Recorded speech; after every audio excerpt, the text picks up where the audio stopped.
for both of these teams. But right here, right now, I think they deserve your respect. Oy, double Renzo. Double Renzo. Double greed. Double greed or double Renzo. We don't know. We don't know. Nakita natin dito ang mga official bans. Your Look at team this. is banning. Bruno from Cignal Ultra Warriors for the. I mean, it checks out, right? The math checks out. Whoever gets the Bruno wins the games. That Kung seems- sino na may Bruno, siya ang panalo. That seems to be logic following us into this lower bracket series. On the other side, Bren Epro, sila naman ang sasagot. Valier still in the hands of Imba DJ, previously in the hands of D or Tets, whoever it may be carrying this support. Valier, it seems to be doing good for Cignal Ultra Warriors. And next Your naman dyan, ang team Kimi ni is Flap. picking. The respects from both teams. But this opens up the Farsa, by the way. Open up Farsa. Ranger is there. Ling is there. And Farsa automatically Your picked by team is Cignal picking. Ultra Warriors.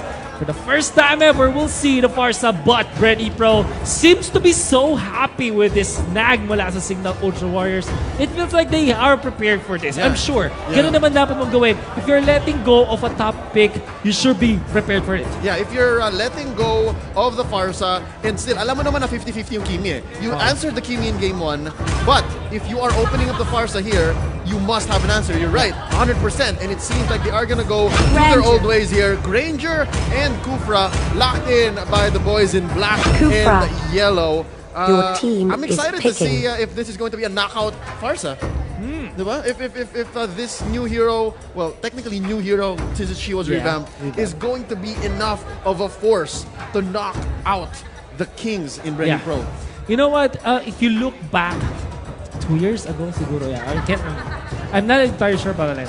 But there was a game, isang finals game, that Bren Epro played against Cignal Ultra Warriors that they played Farsa with. At nanalo sila nun. Wow, how Your perfect could this be, team no? is It's picking. poetic. It's really poetic. Nanalo ang Bren Epro laban sa Cignal Ultra Warriors sa isang championship ng sa isang big league din dito sa Pinas. The first season of it, and they were champions, and their last composition included a Farsa. And now here we go. It seems like the Warriors might be, wielding that team power. is banning. Naipasa na. But this time, this is a new and improved Farsa. Now, Bren Epro, masasecure naman nila yung Ranger that they were really happy about it. And then they have the Cho as well. Alam natin, maganda yung Cho level sa Farsa in a way that no matter where you hide, the Cho can close the distance. Yan naman yung power with the Shunpo and the Jeet Kondo can really flesh out where the Farsa is. And not only can he find you, but he can also get out of there safely. Yeah, exactly. And in the very capable hands of, I'd say, Fleisha here, that's what it looks like. This might do well for them. On the side of the Warriors, their last picks for the first phase is going to be their MVPs from Game 2. Yeah. Tams and Xborg. Tams and Xborg in there. So this also means na yung Bren Epro, hindi pa rin sila sure kung sino ba yung mag-offlane or support dito para sa Cignal Ultra Warriors. Now, I like the Ling ban, by the way, mula sa Cignal Ultra because it allows them to have this comfort sa Farsa nila. Ling, again, the way you play Ling is always kailangan mo makapatay dun sa may backness. You have to kill the marksman, the major to support. Yung mga squish na yun in one combo. Yep. By hook or by crook. By hook or by crook. Pag hindi mo nagawa yun. Mag-tempest ka man o hindi, you have to have jump up back into that wall with a kill. Exactly.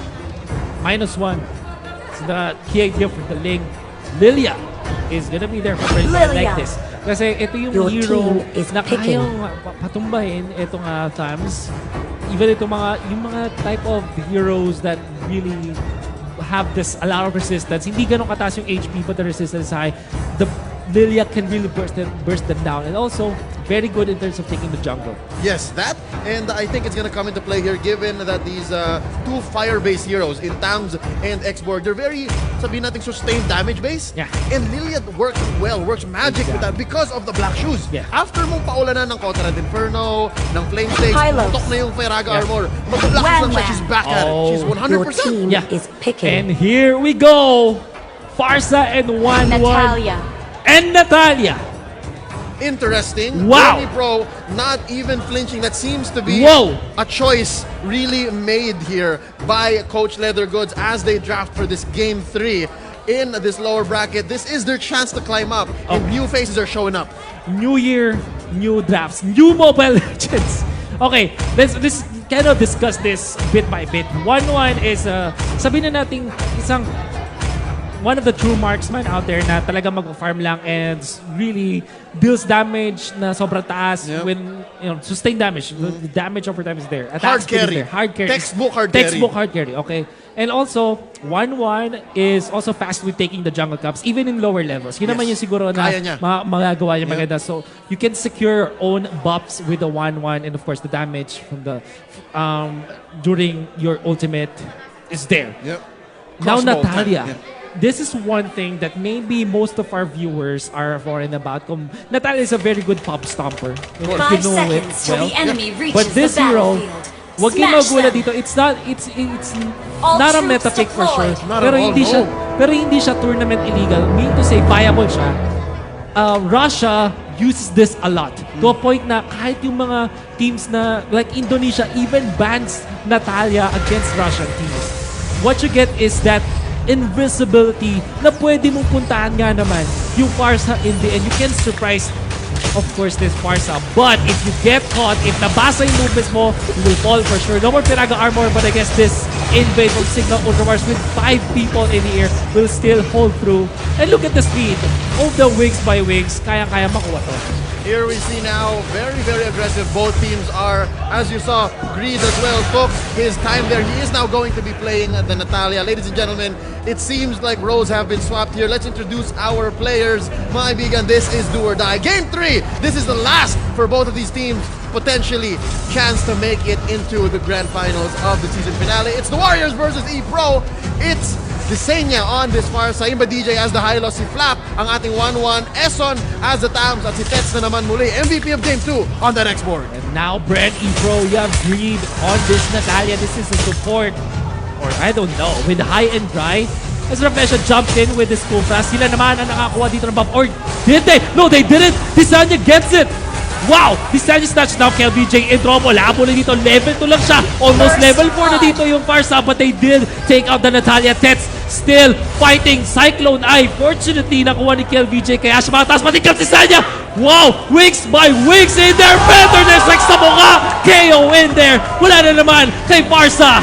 Smelling blood here is Raflesia with that bouncy ball keeping Eson in place. Eson jumping out, using those sickles to speed himself up, and he's gonna be safe from JP. And Raflesia there, ladies and gentlemen, down bottom, it is Renzio taking some hits from Flap. Those marks, he has one left. Isa na lang, 25% damage na dito para sa ating 1-1. And Greed using his passive assassin's instinct so well to just monitor people, just watch them. You have to be careful every time you first signal Ultra Warriors because Greed can be there. And again, this acts like a ward or vision. Tets, nakakaramdam na kung na may kalokohan nangyari dito. But Flap able to run away with, of course, the Purifier. Revitalize in there. I want to go for the turnaround, pero Bren Epro safe under their turrets. I can see how Natalia here, used by Greed, could be a support hero. I get it. It's like the Helker. It's like the pocket Helker. And them picking it up very last year, that just speaks of how they really see Natalia. Hindi siya assassin totally. No. Hindi siya completely damage dealer. Despite how much cold blood and strangling could deal, if you catch 1-1 out, it's more for the vision. It's more for the vision, and of course, it allows them to find Farsa whenever it happens to standard airstrike. Pero feeling yung Cignal Ultra Wars dito, they're using the ultimate to secure all of these buffs. And again, every time na tinatanggalan mo ng buffs yung kayong kalaban, that's already an advantage for you. Because KLVJ, for the longest time, hindi siya nakakuha ng sarili niyang blue buff. And you don't wanna play that if you're a mage. Never, ever. At nakakuha ng blue buff dapat. Hindi nahiya dito mag-ult si Disenya because pero there's like 20-second cooldown, 20-something, 24? Something like that. Ang bilis. So after stealing the buff, konting antay mo lang, pwede ka na mag-team fight. That's true. Always are fight ready if you're Farsa. Kaya nga naman to first ban. This is such a display of why people should be first banning the Farsa. Now Eson can be in trouble contra Inferno in there. I doubt he can survive and he still won't. Greed found by Tets. Tets, listen, last insanity at the last possible moment. First take down the Natalia this time. Napakalamot nga naman ng support but the Farsa medyo slip up mula doon kay Disanya. Tets! Tunay na gangsta! He's gonna do it. Blasting Raflesia into oblivion. Medyo nagpilit doon si Raflesia. tried to take out Tets with his passive. I think he could have reached him with that range. But it seems like it's not going to be enough. They are going to trade turrets here. Ladies and gentlemen, down bottom, it is Flap going 1v1 against his turret. And here comes the cavalry. Greed seeing him out. It's not going to be enough. It's just vision though for now. Renzio waiting him out. Look at alam nyo, masaya mag 1-1. You're just way too mobile. I mean, merong, I would say, a little bit of satisfaction with just, you know, juking in after some hits, you know? Just looks wonderful. I mean, you're just crossovering. Oh, DJ finding himself in the wrong place, having to use that Glorious Pathway to get away. But here comes DJ with the black shoes. That's having used Last Insanity. This is going to be good for the Epro squad. They can respond, and it looks like they're trying to go for a sandwich here from down bottom. Greed moving up very fast.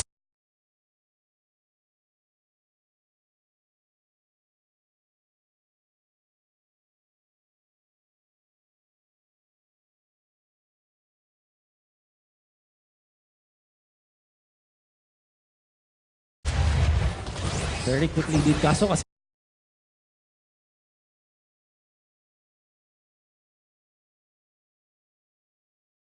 may sumusunod sa kanya dito. Water but they catch Flap.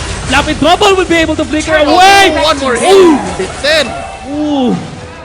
That's so close. That is so close. So, sorry, kanina sinabi ko na nag-purify siya. It seems like hindi pa siya naka-purify. He went for the flicker. He has the flicker and he used the needles and flowers. Needles and flowers. Clears him of all CC. Yeah. So that's pretty good for Flap. And I think Flap is using Purify on heroes very well. Yeah.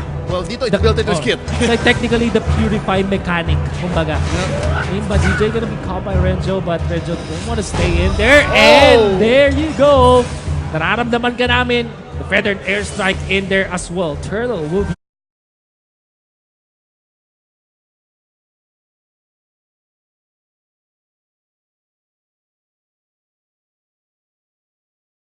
the next objective para sa Cignal Ultra Warriors.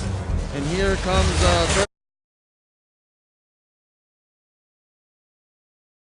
Turtle take.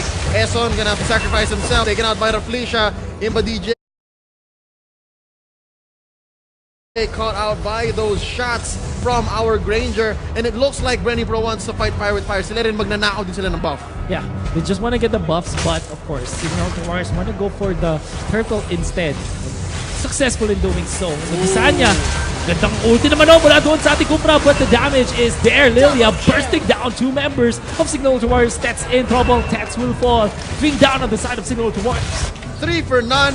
Dagdag mo pa Tontore. Greed eyeing out Flap here. Catching him out just to stop his recall. That's a tempo play. And it looks like mid is Na naman! right for the taking.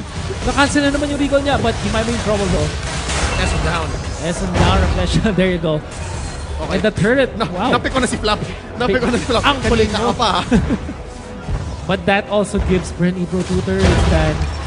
That is 2 turrets. And it looks like even Top was taken out there by Raflesia all by himself. Yeah. One thing that you have to think about Bren Epro. Oh no, I'm sorry. That's Renzio now. Yeah, Renzio. They switched up. They gave Raflesia back the Kufra. Yeah. Renzio onto this Cho na off-lane. High and dry. High and dry. And Natalia, Greed will not benefit that much mula sa tank or support emblems kasi that's why he went for run and high and dry. Gonna be near big item. So instead of a support by tanking or by stunning, support by giving vision and dealing damage dito. Yep, and of course, just bothering the 1-1. Exactly. Diba? Inaasar niya yung 1-1 kanina. Flap had it, and he took him out. And I think, really, Greed is just doing his job. So blue buffs, important to take note, walang available ngayon para sa Cignal Ultra Warriors. You don't want that to happen. But they do have the red buff onto 1-1, which is, I guess, the more important na utility para sa kanila. Natalia able to run away. Para siyang Ling na Ling na support na instead of going through walls, just goes invisible anyway. Wag ka lang papakita. Yeah. Just don't cast anything, don't get hit. Now Reflection though doesn't have the invisibility that Natalia does. Have a look at JP with the damage. Feather there's like though. Naku po, napakataas sa burst down nga naman. KLBJ in trouble the magic shoes. The black shoes in there. But Farsa already down. Glorious pathway by Imba DJ used as a wall to be able to keep those members in. JP and Raflisha gonna go down. It's 2 for 3, and it looks like Epro is going to leverage this advantageous trade for them, their first hurdle of the game. Imba DJ eyeing out Greed here, and it looks like Greed is just doing exactly what he was put on this map for, just seeing where the members of the Warriors are. Yeah, and we can see that Bren Epro are reacting talaga laban dito sa Farsa. There are many glimpses of big plays mula kay Bisanya onto the first minutes, but you can only do so much. Pag talaga sanay yung mga pro players, it can really flesh out where the Farsa is. And so far sa last 3 engagements na nakikita natin, it's always Bren Epro finding the Farsa. And Cignal Warriors needs to be more careful about it. Now, 1-1. Malapit na dumating ang kanyang timing. It's 9 minutes in. I guess that if we are talking about power spikes, mid-game, about 9 minutes until the 15-minute mark, have to give it to Bren. They have Lilia and Ranger. Unlock sila during those moments. But come like 14 minutes onwards, this flap 1-1 is gonna take off. And they best be prepared for it. Yep, and that is flap on the Electro Flash. So dagdagan mo pa ng bilis, yung bilis ni 1-1. Exactly. Tiger stance, you know, it's gonna be able to help him reposition and take off with crossbow tang so much faster. Kahit sino dyan sa lineup ng Epro, kahit nasabihin mo si Raflisha, it's gonna melt if you trigger that ult.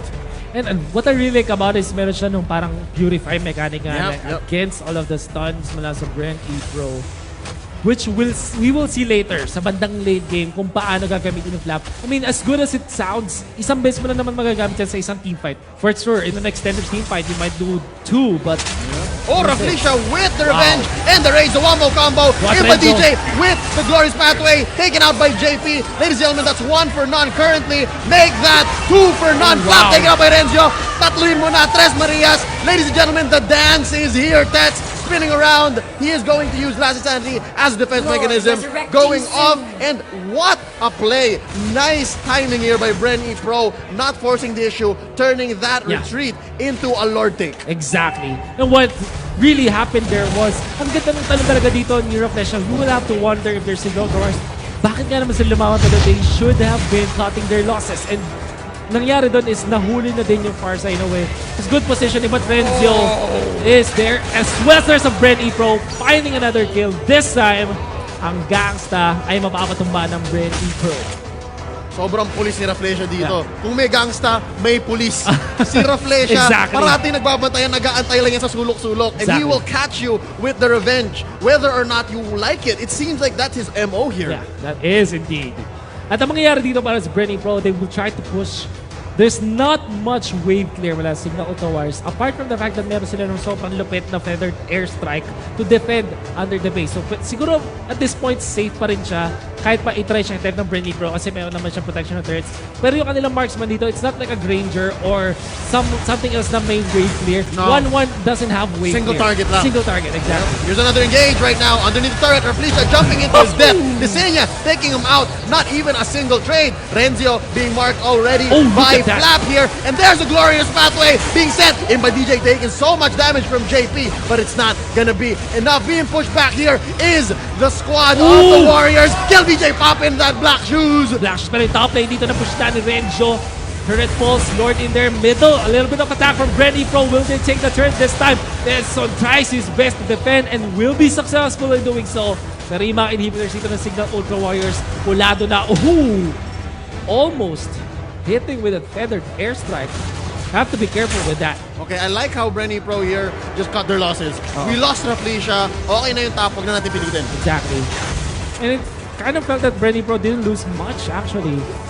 Comparably dun sa kung ano yung mana na-achieve nila. Turret dun sa may top lane.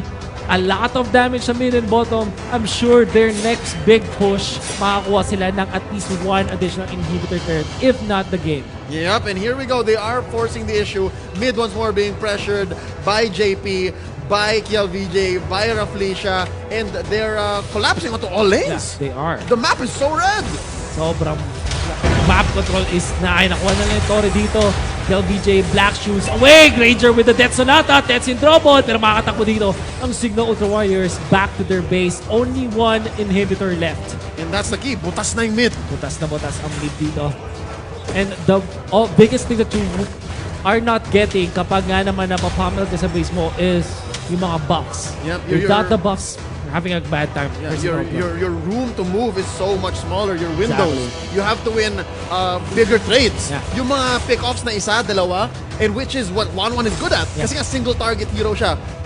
That's what you're looking for. It's not gonna be enough. You're gonna want to take over. And KLVJ taking so much damage. There's the Black Shoes being hit by a single feathered airstrike. Hindi lang siya yung full, parang 1/4 ng buhay niya nawawala. Exactly. So they're saying it's still in it. Still in it, for sure.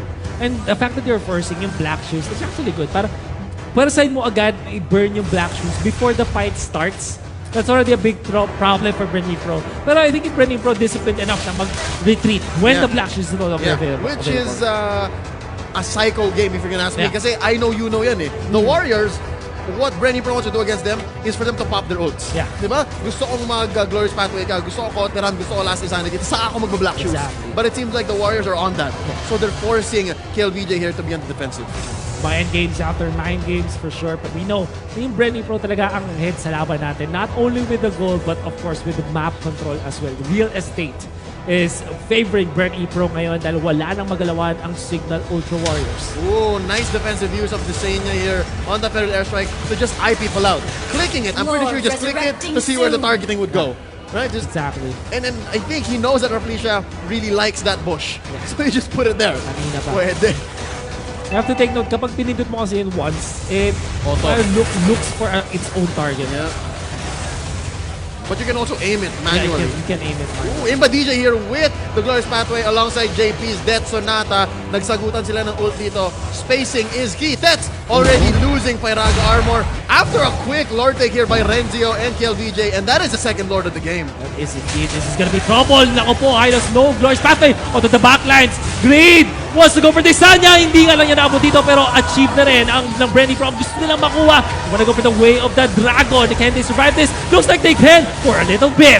KLVJ looking really low here. Taken out by Desenia. It's not gonna be enough for that Winter Crunch to happen. 1-1 taken out by JP. Rafflesia gonna survive here. He still has his immortality. JP as well. Wolf, dito natin makikita kung gaano kaganda yung decision nila na mag-Natalia. Exactly. Early game, mid-game, ward yan. Mahal na ward. But later on, mid-damage. Exactly. Now they catch up their flesh dito. Canceling yung kanyang Tyrant's Revenge. They will defend their bottom. In comes Greed. So take note. Oh, Last Insanity bursting down. Kaya naman si Greed. But no, Tets in trouble. Nandito na yung Lord Leo. Here we go. The Lord is gonna be marching down mid, and it seems like nawala yung tangke, pero may isa pa. Glorious Pathway once more used by Imba DJ here just to take down the Lord, and that is happy defense times for the Warriors. Wolf, napakahirap ng gumalaw dito. Ubus na lahat ng torre ninyo. Where else can you get the buff? To be honest, I think Cignal Ultra Warriors got more than we expected them to. I thought that Bren Epro will be able to win the game already after nung nakuha nila yung Lord. Pero yung Lord kasi, it didn't spawn soon enough. Kaya nakapag-quest, naka-clear out pa ng Cignal Ultra Warriors yung other lanes, and they were able to defend at least the bottom lane turret surely will fall. Alam nyo na yun eh, kasi sobrang baba na ng HP nun. That's the advantage you get from chipping down turrets as soon as you can. Now, Cignal Ultra Warriors in a lot of trouble. Yes, they have survived for 16 minutes, but can they still win this game? Now, ang question is, will Flap take off this time? Kaya na ba niya? 15 minutes na. Flap here sitting at 2, 3, 17 minutes. The potential here, I think, if you're gonna ask me, is to just bomb rush bottom. Feeling ko yun lang yun. Yun lang yung isang way na parang the closest way possible. Check it out. Dominance Ice here being picked up by sino ba to? Sino X-board? Yeah. Si That Tets was ba to? Tets. Yeah, Tets. So he just had it with all this burst. Yeah. He's had it. So, you always have to go Dominance Ice if you're facing Granger. Number one yan, guys. Number one trick yan sa winning ng yung mga pub matches. Pag may kalabang Granger or any crit type of hero, go Dominance Ice. Really shuts them down. Yep, and here's the item check real quick. Maraming salamat. Corrosion Sight, Wind Talker, Demon Hunter Sword, and of course, Wind of Nature. Okay, So may kulang pa ba? Immortality, there you go. There's immortality. I think he will swap out his boots to get another item. Yeah. I'm not entirely sure. Siguro pag late game push na, goes benta na isa tapos going Malefic Roar at a certain point. Yep, just so that you can melt the turrets. Yeah, now this is a big game changer. Truncheon now, Winter Truncheon now available kay Farsa. You can use that to defensively get away from the jumps of Bren Epro. Felicia with a jump there, missing out. Feathered Airstrike being committed here just to push back Bren Epro. I think they need to wait for Greed here, unless Greed is gonna be sneaky and just force a split push. Definitely, he will do that. Kung Ayun pwede, ang ginagawa it's niya. much better, I think. Yeah. Because Bren Epro, they're making the most out of whatever they had already. So, parang hindi sila nag-overextend. Surely they can win, but they don't want to risk it against Cignal Ultra Warriors. Kasi this is El Clasico. This is Cignal Ultra Warriors. The comeback kings. Pwedeng-pwede pa ma-turn around tong laban natin. Yep, give him an inch, they will take a mile. Raflesia getting stunned here by Imba. DJ Flap is on the case, and he wants to take out the tank. Look at Greed. Immortality just coming off of Greed and two Cho. down. 1v1, it's Greed and Cho going up. It's 2v2 pala, sorry. Oh, 2v1! Oh no! Greed Natalia! focusing down the turret. Oh no! Ladies and gentlemen, this Not is like it! this! Bren Epro! We called it. We said Greed might force the issue alongside Renzio. Double Renzio, double Greed. Wow! Nagdilang anghel ka na naman, eh. That's what it is. That is what it is. Nabanggit You know na- that it's happening. I think Cignal Ultra Warriors saw it, pero pinili